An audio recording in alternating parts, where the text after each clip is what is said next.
Moving into a new neighborhood always brings its share of excitement, especially when you've worked hard to get there.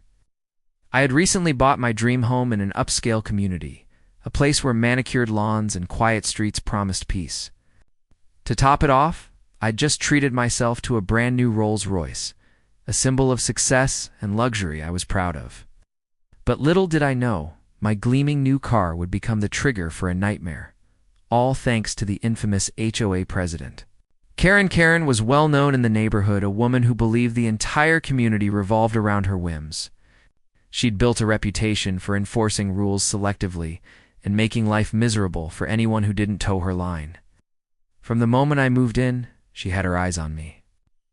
Maybe it was my car or the way I declined her welcome invitation to the HOA committee, but she made it clear I wasn't going to be a friendly neighbor anytime soon. One crisp Saturday morning, I decided to take my Rolls Royce out for a spin. It gleamed under the sun, turning heads as I rolled down the streets of our pristine neighborhood.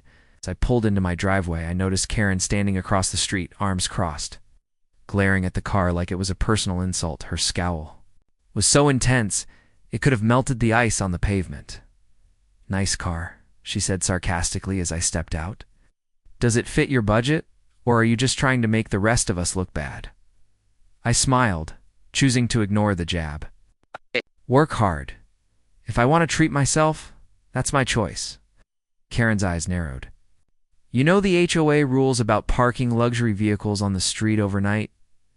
You should park it in your garage." I raised an eyebrow. "It's in my driveway.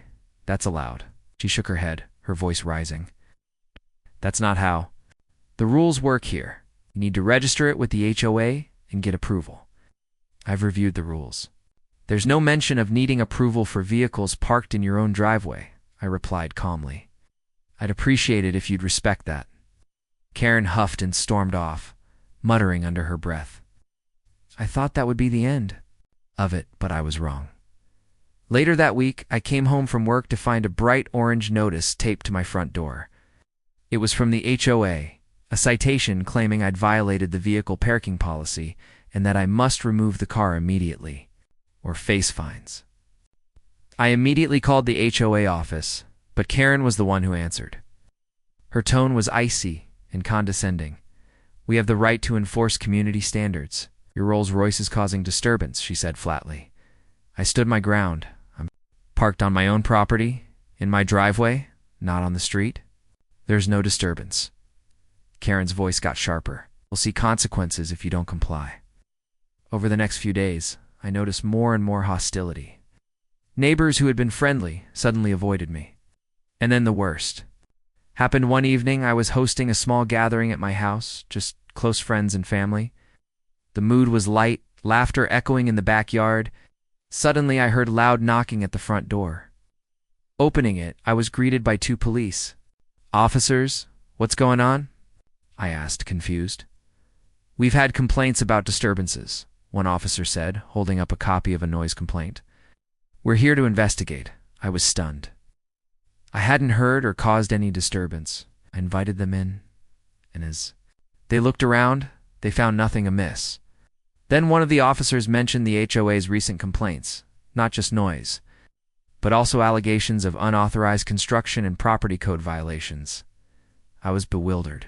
I'd done no unauthorized work, and my property was pristine. As the officers left, I knew this was more than a coincidence.